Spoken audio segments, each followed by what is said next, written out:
Welcome back. Today we are going to take FSD 12.4 from Midtown Manhattan, right next to Bryant Park, to Chinatown. It looks like it's hesitating a little bit, not sure what to do. It has to make a left turn at this upcoming intersection, and it needs to navigate around the parked car in front.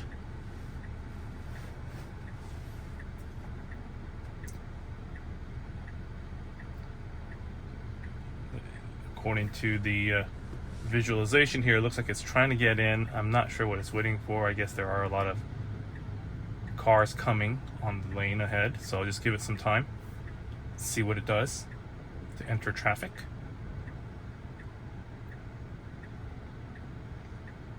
It does not look like there's a break in the cars coming anytime soon, as you can see here.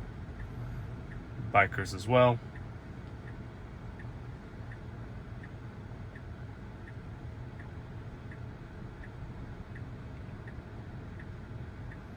Alright, looks like there's a break in the traffic right after this gray SUV, but of course it pulls up right next to us and doesn't give us any space.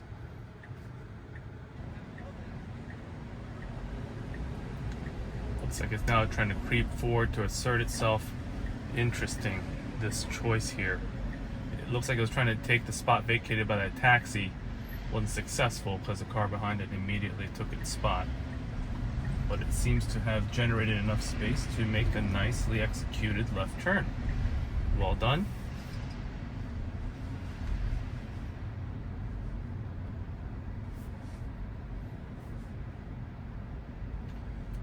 So it's getting a little close to this valet sign on the left side, but it's, wow. Probably can't see it from the video, but it came within literal inches, the left side mirror. Within literal inches of that valet sign, but it did not hit it. I realize that many others have already received FSD 12.5.1. whatever. My car has not been pushed the update yet. It's still on 12.4.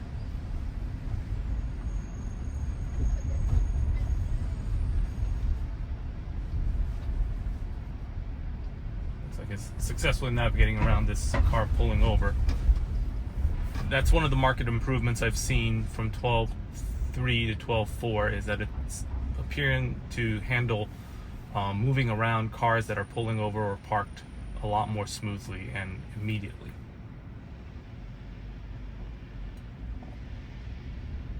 I've also been running this FSD version 12.4 in a few different drives offline, and I can say that it's definitely still not intervention free. It's a lot more supervised than 12.3. There's clear progress in its ability to handle more complex situations. So I can't wait for 12.5, but it's not my choice.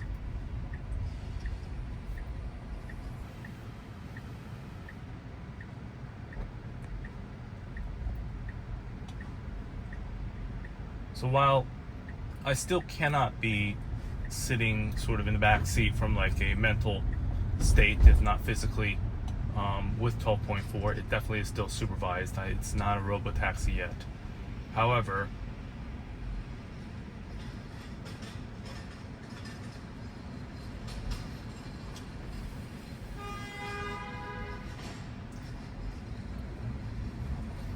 I've never seen somebody drive with a boot on. That's ballsy of that man. So anyway, as I was saying, however, it's crazy to actually say this, I think, but the FSD 12.4, when I compare driving places with it on versus with it off, in other words, I'd have to go full manual, full human, it's a lot better to have FSD on. I feel way more relaxed. I really am just truly supervising it, driving. It's all the small things. It's crazy to know or just kind of feel what you're missing when, let's say I've gotten used to having FSD on, and like, even the small things like having to constantly be at alert and attention to changing circumstances, I no longer have to do that, right? It's like I can already anticipate kind of the things that I know FSD is going to have trouble with, like this man right here. It doesn't have trouble with that, which I'm very impressed with. It knows exactly how to give it just enough space to move around it, and it seems to read body language, which I'm really impressed. So like I said, it's the little things with FSD, having it on versus not, that I really do appreciate now. So right now, like, I don't have to be paying attention to the traffic light. I know that FSD is going to handle this just fine. So I can just sort of zone out and enjoy the crowds and the scenery. And even right now with this blockage, I'm not worried. I'm not trying to pay attention. Wow, look at that. I don't know if you could see that on the visualization, but that taxi to my left literally just charged into my lane, even though I'm in that position. It just counted on the fact that I would deflect. Well, FSD would deflect in this case, and FSD did. So you see, that kind of a situation happens all the time, frankly speaking, in the city. But did it increase my stress hormones? Did I have to pull my attention towards it? No, I was focused on talking to y'all, right? Didn't affect me at all. So that's an example, another example of how really having FSD on and not having it on when driving, at least here in the city, is a huge difference. I'm so much more relaxed. See, that's another instance. That man standing just in the middle of the street against traffic, FSD didn't flinch. I think 12.2 or 12.3 probably would have stopped dead right in the middle of the intersection and didn't know what to do with that man. But 12.4 here just navigated around him smoothly. And it somehow knew the intention of that man was not to suddenly walk into the path of kind of our travel. I don't know if that's really the magic of the neural nets at work. It seems like it is. Some amazing stuff.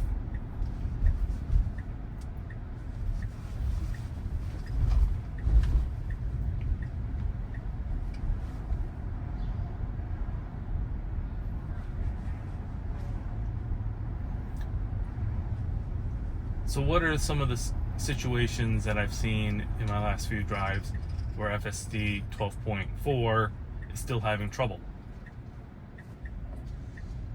So keep in mind, these are the things that I think are the last remaining dominoes to fall before FSD can transition from supervised to robotaxi. So what are those things? There's one instance where the GPS wasn't necessarily accurate in sort of what directions of traffic were allowed on a road, right? And FSD was trying to navigate down a road that, according to the clearly posted signage, is a one-way street against the flow of traffic that I was trying to travel, the direction I was trying to travel. FSD tried to enter that wrong way, one-way street. So it looks like that's a conflict. I'm not sure how that conflict works out, but it appears that the decision to be made by the GPS over here in terms of what is and isn't true or allowable seems to trump whatever, I guess, the vision system sees in real life. So in that case, it was a situation where vision is telling us one thing, the GPS is telling us something else. It looks like it's still making a decision based on GPS first, which obviously we should not do that, right? As humans, we need to look at the actual situation with our eyes and make a real-time decision based on changing circumstances, because the GPS will always be less current than, well, reality.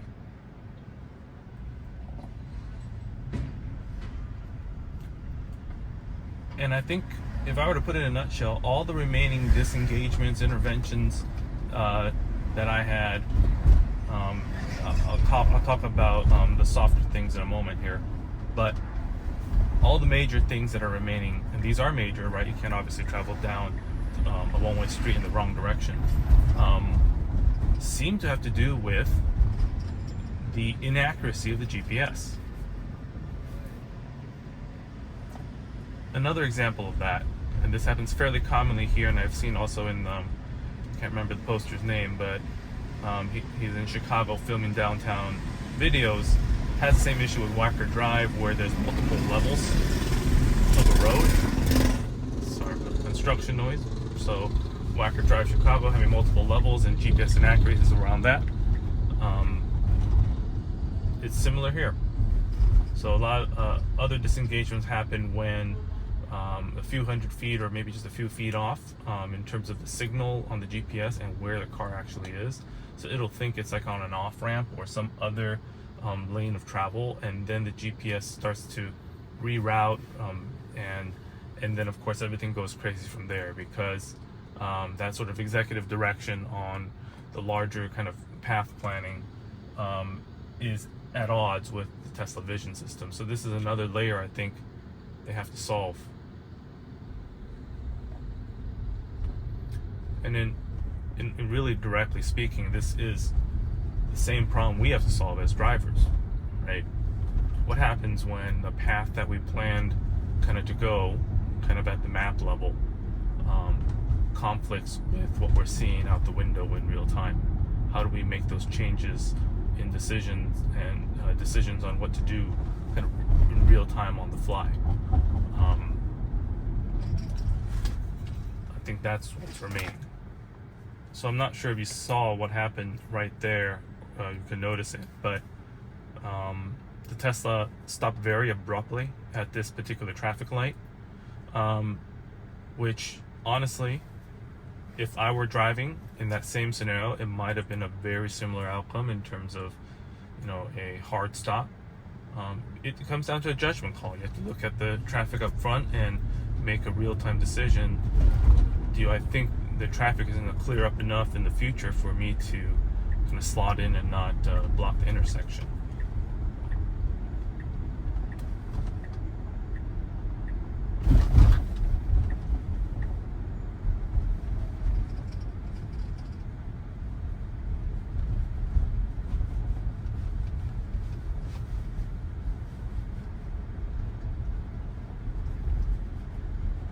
Alright, it looks like our route from Midtown to Chinatown is just taking us down a pretty major street called Bowery here.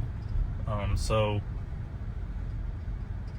in the spectrum of challenges driving in Manhattan, this hasn't hit the highest level yet, which I think would be the side streets of Chinatown and Soho, especially on the weekend for shoppers here. Alright, here we go. We have really kind of arrived at Chinatown. I'm crossing Houston Street. It's creeping across this intersection a little slowly. 14 miles an hour, a lot of space in front, but as you can see, there's a biker here. It's probably accommodating for the biker. We're passing the biker. I would pick up speed, I'll say that. It isn't. It's staying at 15 miles an hour. Now, this is very much a style choice here, I think, right? This isn't about safety. I think I would have, and many other drivers would have, kind of zoomed ahead to fill up that space ahead. So let's see how well FSD reads the body language of this car. See, it's not. Even though everyone here is doing kind of the wrong thing, both of these cars, FSD jumped forward, trying to do the right thing, and then immediately stopped and yielded to let these two kind of not have their right of way but go first. It's a very human thing to do. I would have just let them all go without having to even try to start in the first place. Style points at this point, nothing major.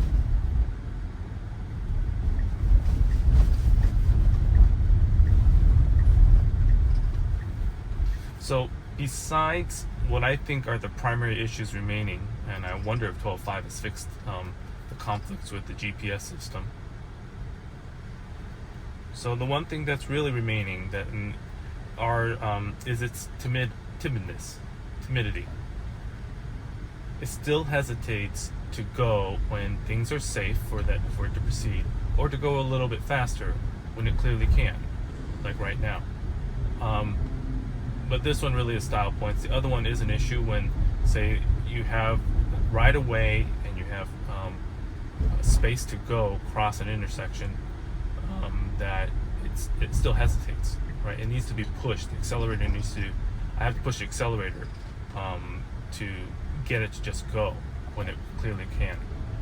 So that's the other issue I think that's remaining between 12.4 FSD and, I'm going to say, really close to a robotaxi.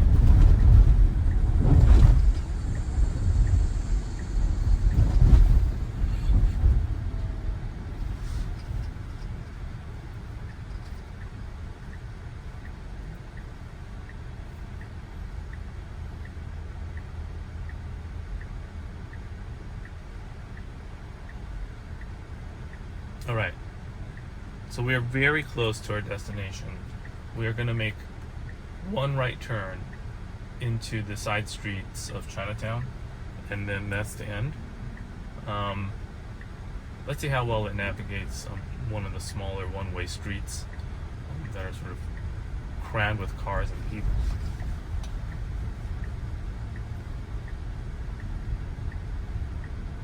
Oh, I don't think you can come in here. Oh, yeah, so this is I forgot, this is the third thing. All right, it's clearly trying to enter a blocked street to get to its destination. The GPS did not indicate that this street is blocked. And it has to use the vision system to realize what's going on very much more quickly than the moment it gets trapped. All right, well, thanks for watching. I will do the side streets of Soho and Chinatown next. See you in the next video.